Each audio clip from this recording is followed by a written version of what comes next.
Hello everyone, I am Soumya and welcome to prep IAS.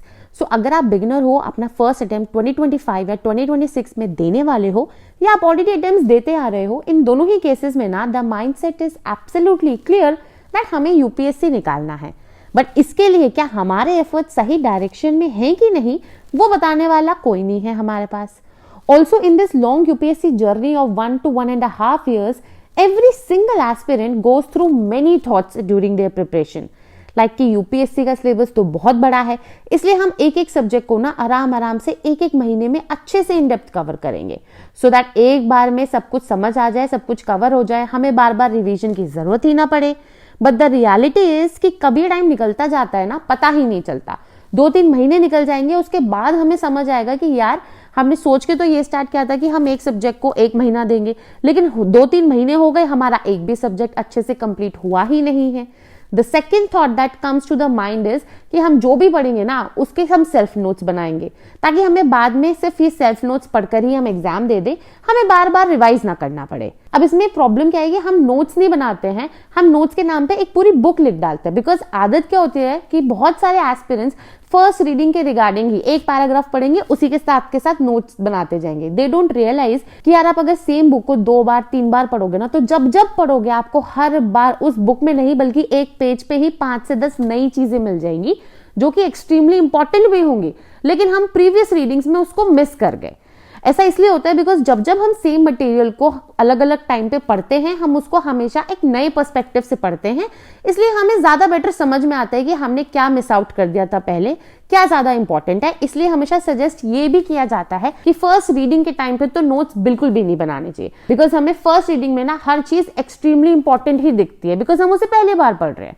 इसलिए कहते हैं रिवीजन इज वेरी इंपॉर्टेंट, और इसलिए ये भी कहते हैं कि हमेशा नोट्स अपने सेकंड रीडिंग या थर्ड रीडिंग में बनाओ। टॉपर्स भी बोलते हैं कि नोट्स आपके बिल्कुल शॉर्ट एंड क्रिस्प होने चाहिए, बिकॉज तभी तो आप उसको रिवाइज कर पाओगे।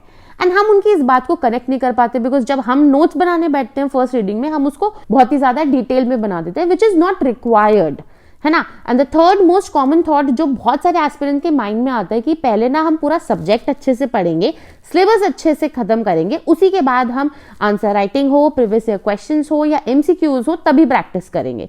उन्हें लगता है कि बिना किसी भी चीज को कवर किए वो उस चीज को प्रैक्टिस ही नहीं कर पाएंगे, रादर उनके क्वेश्चंस पे क्वेश्चंस गलत होते जाएंगे, इस वजह से वो और ज्यादा डिमोटिवेट होते रहेंगे। बट लेकिन ऐसा होता नहीं है। इन रियलिटी क्या होता है ना, अगर हम इस चीज को इग्नोर करेंगे, हम प्रैक्टिस नहीं करेंगे, बहुत ज्यादा डिले करेंगे प्रैक्टिस करने में, सिर्फ पढ़ने पे ही ध्यान देंगे, तो आपके पास कभी भी प्रैक्टिस करने का टाइम बचेगा ही नहीं। और एट लास्ट क्या होगा ना कि आप बिना प्रैक्टिस के ही एग्जाम हॉल में जाकर के बैठ के प्रीलिम्स का पेपर अटेम्प्ट करोगे। अब आप उस अंडर प्रेशर सोचो, 2 घंटे में आपको पूरे 100 क्वेश्चंस करने हैं, जब तक आपने उसको ऑलरेडी प्रैक्टिस नहीं किया तो आप वहां पे एग्जाम में अपना बेस्ट पोटेंशियल नहीं दे पाओगे, है ना। इसके साथ मेनी एस्पिरेंट्स ये भी गलती करते हैं कि वो करंट अफेयर्स को इग्नोर करते हैं टिल द लास्ट। उनके माइंड में ये चलता है कि पहले स्टैटिक पोर्शन कवर कर लेते हैं हर सब्जेक्ट का, उसके बाद हम करंट अफेयर्स उठा करके पढ़ लेंगे, वो ज्यादा बेटर उन्हें अप्रोच लगती है फॉलो करना। लेकिन होता क्या है कि जितना आप करंट अफेयर्स को इग्नोर करते जाते हो ना, उतना ही माइंड में अननेसेसरी स्ट्रेस एंड एंजाइटी बढ़ती जाती है। फिर एट द लास्ट होता क्या है कि टाइम बचता नहीं करंट अफेयर्स को पूरा करने का, तो आप बहुत ही आधे अधूरे करंट अफेयर्स के साथ एग्जाम में चले जाते हो। आप सिर्फ अपनी स्टैटिक नॉलेज पे रिलाई करके ही वहां पे क्वेश्चंस अटेम्प्ट करने का कोशिश करते हो। आपका माइंड ना स्कैन करने लगता है पेपर में कि सिर्फ स्टैटिक वाले क्वेश्चंस ही अटेम्प्ट करूंगा, बिकॉज कट ऑफ तो बहुत कम जाती है, तो सिर्फ स्टैटिक वाले क्वेश्चन कर लेते हैं, करंट वाले हम टच भी नहीं करेंगे, बिकॉज अगर हमने ट्राई भी किया तो हमने पढ़ा नहीं है, तो हमारे क्वेश्चन वो गलत हो जाएंगे बिना क्वेश्चन को पढ़े ही। फिर चाहे वो क्वेश्चन आपका सिर्फ लॉजिकल गेसिंग से ही सॉल्व हो सकता हो, तब भी हम वो क्वेश्चन छोड़ाएंगे। अल्टीमेटली इससे होगा क्या, हम अपने खुद के चांसेस ही एग्जाम को क्लियर करने के कम कर देते हैं। एंड सिमिलरली कई एस्पिरेंट्स ये गलती करते हैं कि वो सीसैट को भी इग्नोर करते हैं टिल द लास्ट। उनको लगता है कि सीसैट चाहे जितना भी टफ हो है तो क्वालिफाइंग ही, इसको लास्ट में मैनेज कर लेंगे, इट इज मैनेजेबल, जबकि ऐसा होता नहीं है। मैंने आपको इनफैक्ट सीसैट वाली वीडियो में मार्कशीट्स भी दिखाई थी, जहां पे एस्पिरेंट्स ने काफी हार्डवर्क करके जीएस के पेपर में बहुत अच्छा स्कोर किया हुआ है। They have scored near about 120-130 marks, लेकिन सीसैट में वो फेल हो गए बिकॉज उन्होंने उसको उतना ड्यू टाइम नहीं दिया, उतना प्रैक्टिस नहीं किया पहले से। अब सीसैट में प्रॉब्लम यह है कि अगर आप उसको जब तक प्रैक्टिस नहीं करोगे ना, तब आप वहां पे एग्जाम में 80 क्वेश्चंस पूरे देख भी नहीं पाओगे। है ना, it is very difficult because आपने प्रैक्टिस किया नहीं हुआ है। आपने कई बार ये सुना होगा कि पूरा पेपर ही नहीं पढ़ पाया, हम तो सिर्फ 50 क्वेश्चंस तक ही देख के रह गए। वाई? जब तक आपको उस चीज का प्रैक्टिस नहीं है, उसको आप वहां पे एकदम से जाकर के परफॉर्म नहीं कर सकते। सो इन शॉर्ट, इन सभी केसेस में आपने ऑब्जर्व किया होगा that there was no approach and no balance in their entire preparation since the start itself. बिना अपनी प्रिपरेशन को टाइम टू टाइम एनालाइज किए सिर्फ कभी भी कुछ भी पढ़ने से ये एग्जाम क्लियर नहीं होने वाला है। एंड अगर आपने टॉपर्स के इंटरव्यूज को भी एनालाइज किया होगा तो you will get to know how much they keep a check on their preparation by doing self-analysis, not on monthly or weekly basis, but also on daily basis. Because this preparation is a game of self-study only, and we have no one to keep a check on us 24/7, and that's why self-analysis becomes extremely important in the UPSC preparation. So with all these scenarios, we get to know that self-analysis is most important aspect of our entire UPSC preparation. Because इसी से हमें पता चलेगा कि हम बस blindly या randomly कहीं से भी पढ़ रहे हैं, या फिर हम static portion को उसके current के साथ integrate कर रहे हैं, या फिर हम pre and mains को भी integrate करके पढ़ रहे हैं कि नहीं, क्या हम CSAT को अपनी प्रिपरेशन में उसका ड्यू टाइम दे पा रहे हैं कि नहीं, उसे सही से प्रैक्टिस कर रहे हैं कि नहीं टाइमली, क्या हम इमीडिएटली पढ़ने के बाद टॉपिक्स को रिवाइज कर रहे हैं कि नहीं, एंड क्या हम प्री एंड मेंस के प्रीवियस ईयर क्वेश्चंस को टाइम टू टाइम प्रैक्टिस करके एनालाइज साथ के साथ कर रहे हैं कि नहीं। Because only by doing all these we get to know कि एग्जामिनर का क्या माइंडसेट रहता है व्हाइल फ्रेमिंग द क्वेश्चंस, किस टाइप के क्वेश्चंस एग्जाम में आते हैं, एंड कितना डेप्थ में हमें GS हो या CSAT दोनों को ही प्रिपेयर करना है। Now the final question comes कि सेल्फ एनालिसिस करना कैसे है जिससे हमें टाइम टू टाइम चेक मिलता रहे, हमें पता चलता रहे कि हम राइट ट्रैक पर हैं कि नहीं। So for self analysis we must follow the following steps. तो देखो, the first step is that we have to never read anything blindly और रैंडमली। हमें कुछ भी कहीं से भी पढ़ना स्टार्ट नहीं करना है, रादर हमें अपने अकॉर्डिंग एक डेडिकेटेड प्लान बनाना है और उसी को डिलीजेंटली फॉलो करना है। ठीक है, अब ये जो प्लान है ना, ये कॉम्प्रिहेंसिव प्लान होना चाहिए। ऐसा नहीं कि आपने सिर्फ 1 महीने का, आपको आज पता है कि 1 महीने में मुझे एनवायरमेंट खत्म करना है या पॉलिटी खत्म करना है, आपने उसके आगे का कुछ सोचा ही नहीं। एंड अगर आपने 1 महीने का भी सोचा तो उसमें भी आपने 1 महीने किस दिन में क्या टारगेट रखा है कि मुझे पॉलिटी का कौन सा पोर्शन कवर करना है, या अगर मैं इकोनॉमी पढ़ रहा हूँ, इकोनॉमी मैंने टारगेट किया है कि मैं 25 डेज या 30 डेज या 15 डेज 10 डेज जो भी आप टाइम लिमिट डेडिकेट कर रहे हो एक पर्टिकुलर सब्जेक्ट को, उसके लिए आपको एक टाइम लिमिट डिफाइन करना बहुत जरूरी है। You need to have an end in mind before starting any subject. ठीक है, एंड इसके साथ आप कौन से रिसोर्सेज फॉलो करोगे किस सब्जेक्ट के लिए, उसको भी then and there before starting your preparation उसको बिल्कुल फिक्स कर लेना है। बिकॉज कई बार क्या होता है ना कि सपोज करो आपने स्टार्ट किया इकोनॉमी पढ़ना, देन आपने अगर उसको ऑलरेडी 3, 4, 5, 7 डेज दे दिए, तब आपको पता चलता है that many people around you are following some other source और आप किसी दूसरे सोर्स से पढ़ रहे हो, तो वो फियर ऑफ मिसिंग आउट वाला फैक्टर ना आ जाए। तो ऐसे करने की बिल्कुल जरूरत नहीं है, बिकॉज ऐसे ना तो आप टाइमली कवर कर पाओगे अपने सब्जेक्ट को जो भी आपने टाइम लिमिट उसके लिए डिवोट किया है, एंड सेकेंडली आप कभी भी रिवाइज नहीं कर पाओगे। So the 2 most basic things plan बनाने के लिए is that you need to fix your resources and you need to know the time limit. And जब आप टाइम लिमिट में डिफाइन कर दोगे एक सब्जेक्ट के लिए कि एक particular number of days, for example 20 days for polity आपने अगर दिया है या 20 डेज फॉर इकोनॉमी दिया है, तो आपको इस लॉन्ग टर्म गोल को भी ना अपने शॉर्ट टर्म डेली टारगेट्स में डिवाइड करना है। ठीक है, अगर आप टॉपर्स के इंटरव्यू भी देखोगे ना, लाइक श्रुति शर्मा मैम और सृष्टि दाबास मैम, आपको उनके इंटरव्यूज में भी ये चीज दिखेगी that they used to break down every single thing into day wise targets, ताकि उन्हें एग्जैक्टली पता तो चले कि आज के दिन उन्हें कितना करना है। एंड ऑलवेज मेक श्योर कि जो आप भी प्लान बना रहे हो ना, वो हमेशा रियलिस्टिक होना चाहिए, आइडल नहीं होना चाहिए। ठीक है, अब दूसरा जो स्टेप है दैट इज आपको इन डेप्थ यूपीएससी के ही पेपर्स का एनालिसिस करना है। देखो, अगर आपको यूपीएससी क्लियर करना है ना, तो यूपीएससी हिंट्स ड्रॉप करता है हर साल। ठीक है, चाहे वो प्री हो या मेंस हो, अपने उनके प्रीवियस ईयर क्वेश्चंस को एनालिसिस करो, तभी आपको पता चलेगा कि यूपीएससी का एग्जैक्टली एक्सपेक्टेशन है क्या एस्पिरेंट से, वो क्या चाहते हैं कि आपको पता होना चाहिए। आपको पता चलेगा कि एग्जामिनर किस माइंडसेट से क्वेश्चंस फ्रेम कर रहा है, या किस तरीके से ट्रेंड या पैटर्न जो है वो चेंज हो रहा है, किस तरीके से इवॉल्व हो रहा है। फॉर एग्जाम्पल मैं बताऊं, एनवायरमेंट से हर साल एक क्वेश्चन स्पीशीज के ऊपर तो आता ही है। अब आज से 4-5 साल पहले तक जो स्पीशीज के ऊपर क्वेश्चंस आते थे ना, वो सीधे सीधे सिर्फ और सिर्फ IUCN स्टेटस के बारे में ही होते थे। लेकिन अब किस तरीके से क्वेश्चन चेंज हुआ है उसको समझो। अब आपको IUCN ही नहीं, लेकिन उनके लोकेशन या उनका प्रॉपर हैबिटेट, उनका अगर कोई स्पेशल फीचर है, कोई स्पेशल कैरेक्टरिस्टिक है, उसके बारे में पता होना चाहिए। अगर उस स्पीशी के बारे में कोई प्रॉपर कंजर्वेशन एफर्ट चल रहा है एक लार्ज स्केल नेशनली या इंटरनेशनली, वो पता होना चाहिए। तो किस तरीके से यूपीएससी अपना पैटर्न चेंज कर रहा है क्वेश्चन का, वो आपको तभी पता चलेगा ना जब आप प्रॉपर एनालाइज करोगे इन डेप्थ। इसके साथ साथ जब आप पेपर्स को एनालाइज करोगे आपको समझ में आएगा कि कौन से इंपॉर्टेंट रिपीटेड थीम्स है जहां से यूपीएससी हर साल क्वेश्चन पूछता है। फॉर एग्जाम्पल जो इकोनॉमी स्ट्रेटेजी वाली वीडियो थी वहां पे भी मैंने आपको बताया था कि मनी इन बैंकिंग हो गया या एक्सटर्नल सेक्टर हो गया, वो तो बहुत ज्यादा इंपॉर्टेंट टॉपिक है बिकॉज हर साल यूपीएससी वहां से 4 से 5 क्वेश्चन डायरेक्ट देता है।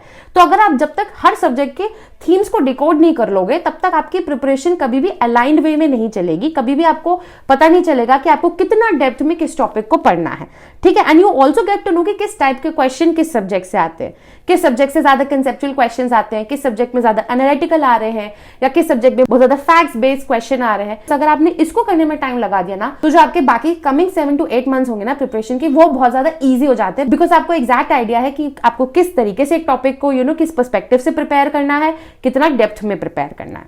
ठीक है, द थर्ड स्टेप इज कि आपको सफिशिएंट टाइम देना है रिवीजन एंड प्रैक्टिस में। अब रिवीजन के रिगार्डिंग जो मोस्ट चैलेंजिंग चीज होती है ना कि जितना टाइम हमने उसको फर्स्ट रीडिंग में लगाया ना, हम उतना ही टाइम उसको सेकंड रीडिंग में भी देने का सोचते हैं when we think to revise the particular subject. लेकिन यहाँ पे देखो मैं आपको सिंपल बताती हूँ, एक तो होता है डायरेक्ट रिविजन जो आप कर रहे हो। आपने सपोज करो आज जो भी आपने पढ़ा वो आप सोने से पहले सिर्फ 1 से 1.5 घंटे में जस्ट स्कैन थ्रू कर लो, गो थ्रू कर लो। या फिर दूसरी चीज, आपने आज जो भी पढ़ा है ना उसको जब आप कल स्टार्ट करोगे दोबारा से पढ़ना, ठीक है, पढ़ने से पहले आपने एक दिन पहले जितना भी पढ़ा है उसको एक बार जल्दी से 1 या 2 घंटे में गो थ्रू कर लो। इस तरीके से आप चीजों को एक्टिवली रिकॉल कर सकोगे। तो ये डेली बेसिस पे तो करना ही है। एट द सेम टाइम आप हफ्ते में सिर्फ एक दिन डिवोट करो कि आपने जो बाकी 6 डेज पढ़ा है उसको आप बस फ्लिप थ्रू द पेजेस करो। बात रही इनडायरेक्ट रिविजन की, तो इनडायरेक्ट रिविजन आपको करना है प्रैक्टिस के थ्रू। अभी कैसे होता है कि डेली आपको ना प्रीवियस ईयर क्वेश्चन और टेस्ट सीरीज से क्वेश्चंस प्रैक्टिस करने हैं। किस तरीके से करने हैं वो मैं आपको यहाँ समझा देती हूँ। सपोज करो आज आपने फोकस किया है कि आप मॉडर्न हिस्ट्री के 4-5 चैप्टर्स को कवर करोगे। अब आपके जैसे ही वो 4-5 चैप्टर्स कवर हो जाएंगे तो आपको मेक श्योर करना है कि आज ही के दिन उससे रिलेटेड जितने भी प्रीवियस ईयर क्वेश्चंस आए ना, from last 10 to 15 years previous year questions, या फिर कोई भी आप जो टेस्ट सीरीज फॉलो कर रहे हो उसमें भी उस पर्टिकुलर चैप्टर से रिलेटेड जो भी क्वेश्चंस है उनको आपको प्रैक्टिस करना है। इस तरीके से क्या होता है, आपने देन एंड देयर रीड किया एंड देन एंड देयर आपने इनडायरेक्टली रिवाइज किया। आपको पता भी चलेगा कि जो आपने पढ़ा है अभी just with in few hours वो आपको कितना रिटेन है, वो आपको कितना समझ में आया है ना। एंड आपको अल्टीमेटली टारगेट करना है कि प्री से पहले कम से कम 10 से 15 फुल मॉक टेस्ट आपको लगा करके जाने हैं इन एग्जाम कंडीशंस। उसी तरीके से 2 घंटे में अपने आपको टाइम लिमिट दे करके, because let me tell you, pre को क्लियर करने का एक ही ब्रह्मास्त्र है कि प्रीवियस ईयर क्वेश्चंस करो एंड प्रैक्टिस करो जमकर फुल लेंथ मॉक टेस्ट। ठीक है, the next step which comes is कि short notes and answer writing. अब क्या होता है, जैसे मैंने आपको ऊपर बताया कि प्रॉब्लम ये आती है कि हम नोट्स के नाम पे एक प्रॉपर बुक ही लिखना स्टार्ट कर देते हैं और फिर अल्टीमेटली हम छोड़ देते हैं बिकॉज हमें फ्रस्ट्रेशन हो जाता है कि नोट्स में बनाने में ही इतना टाइम लग रहा है तो मैं पढ़ूंगा कैसे। तो लेट मी टेल यू कि नोट्स आपको कभी भी फर्स्ट रीडिंग में बनाना ही नहीं है, ये मैं आपको ऑलरेडी ऊपर बता चुकी हूँ।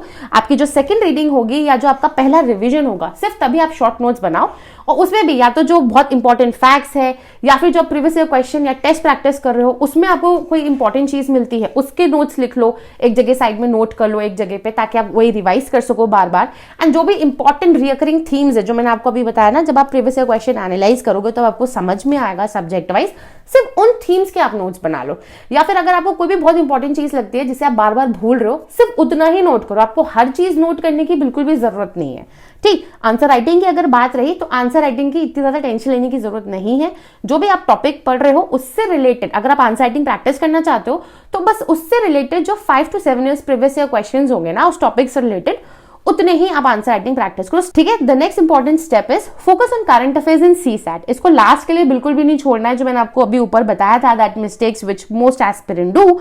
आपको करंट अफेयर्स डेली करना चाहिए एंड मैक्सिमम आपको करंट अफेयर्स के लिए डेली 2 घंटा देना चाहिए, जिसमें आपका न्यूज़पेपर भी इंक्लूडेड है एंड जो भी आप कंपाइलेशन फॉलो कर रहे हो वो भी इंक्लूडेड है, उसको करो। एंड फिर उसको पढ़ने के बाद वीकली उसको रिवाइज करो। करंट अफेयर्स जो भी आपने पढ़ा है लास्ट 6 डेज का उसको भी आप रिवाइज करते हुए चलो, बिकॉज तभी जो मैंने आपको एक चीज बोली ना, एक्टिव रिकॉल, कि हाँ आपको अगर एक टॉपिक दे दिया जाए तो आपको ध्यान रहे कि आपने इसमें ये पॉइंट्स पढ़े हैं, वो तभी आएगा जब आप उसको time to time short time में रिवाइज कर सकोगे, है ना। जहां तक बात रही सीसैट की, तो सीसैट वाली वीडियो जो ऑलरेडी मैंने बनाई हुई थी आप उसको एक बार रेफर कर सकते हो। एंड यहाँ पे भी मैं आपको फिर भी बता देती हूँ शॉर्ट में कि आपको हर ऑल्टरनेट डे 2 घंटे सीसैट को देने। And the last and the second most important point after having a plan, जो फर्स्ट स्टेप था, that is to maintain the productivity. अब प्रोडक्टिविटी का मतलब ये है आप किसी भी टॉपर की इंटरव्यू उठा लो, आपको हमेशा वो मैंने ऑलरेडी बताया कि बोलते हुए दिखेंगे कि उनका 6 to 8 आवर्स का डेली स्टडी शेड्यूल होता था। होता क्या है कि कई बार हम एक दिन तो सोचते हैं बहुत ज्यादा मोटिवेट होके कि आज हम 10, 12, 15 घंटे पढ़ लेंगे और हम डेली ऐसे ही पढ़ते रहेंगे, जो ऑलरेडी बताया, फिर उसके अगले 3-4 दिन कुछ भी नहीं पढ़ते। So this is not going to help you. UPSC में ना कंसिस्टेंसी, डिसिप्लिन एंड डिटर्मिनेशन तीनों का कॉम्बिनेशन होना जरूरी है। उसके लिए आपको 7 to 8 hours of study daily basis पे करना है एंड इसमें भी आपको डेली फीडबैक भी मेंटेन करना है। आपको डेली हमेशा अपना पढ़ाई खत्म करने के बाद नोट करना है, डेली A4 साइज शीट उठा लो उस पर कि आपने आज कौन सी 3 ऐसी चीजें करी जो आपको हेल्प करेंगी in the UPSC preparation for future, and ऐसी कौन सी 3 चीजें आपने की जो अवॉइड की जा सकती थी, which are not helpful at all in your UPSC preparation. Because इसी से आपको पता चलेगा डेली बेसिस पे, जब आप ये सेम काम करोगे ना कि आपका दिन आज अच्छा नहीं गया, कल नहीं गया, परसों नहीं गया, चौथे दिन आप खुद सेल्फ मोटिवेट होकर के पढ़ोगे कि नहीं मुझे आज का दिन अच्छा बनाना है, ताकि जब आप लास्ट में नोट डाउन करोगे ना रात में, तब आपको आइडिया रहेगा कि यार हाँ, I made my day productive enough for me. ठीक, एंड सोने से पहले you have to always plan your next day. ऐसा नहीं है कि बस कल उठ के फिर हम सुबह सोचेंगे कि आज हम क्या करें, कैसे करें, बिकॉज उसमें ना आपका बहुत ज्यादा टाइम मैनेजमेंट का इशू हो जाएगा। आपको रियलाइज नहीं होगा कि आप कहाँ पे टाइम सेव कर सकते थे, कितना टाइम इन्वेस्ट कर सकते थे अपनी पढ़ाई पर। उसके लिए आपको एक दिन एडवांस में अपना प्लान बना करके चलो कि हाँ, आपने ये डेली टारगेट प्लान जब बनाया था तो आपने डेली टारगेट में ये रखा था, आज अगर अचीव नहीं हुआ तो कल मुझे थोड़ा सा कितना एक्स्ट्रा एफर्ट डालना पड़ेगा ताकि कल का टारगेट भी और आज का जो बैलेंस टारगेट बच गया है उसको भी मैं अचीव कर सकूं। तो इस तरीके से आपको जो है डेली ये जो 6 पॉइंट्स हैं इसको चेक करते रहना है कि क्या आप इन 6 पॉइंट्स को, इन 6 स्टेप्स को फॉलो कर रहे हो या नहीं कर रहे हो। बिकॉज अगर कहीं पे कोई इशू भी आ रहा है तो जब तक आपको पता नहीं चलेगा, जब तक आप इन 6 स्टेप्स को एनालाइज नहीं करोगे डेली बैठकर कि क्या मैं ये कर रहा हूं या कर रही हूं या नहीं, तब तक आप अपनी प्रिपरेशन में इंप्रूवमेंट नहीं ला पाओगे। सो आई होप आपको अब समझ में आ गया होगा कि कैसे सेल्फ एनालिसिस करना है, क्यों सेल्फ एनालाइज करना अपनी प्रिपरेशन को ऑन रेगुलर इंटरवल जरूरी है। फिर भी अगर आपके कोई भी डाउट्स हो, so you can do comment below in this video. बहुत जल्द मिलूंगी मैं आपसे नेक्स्ट वीडियो में।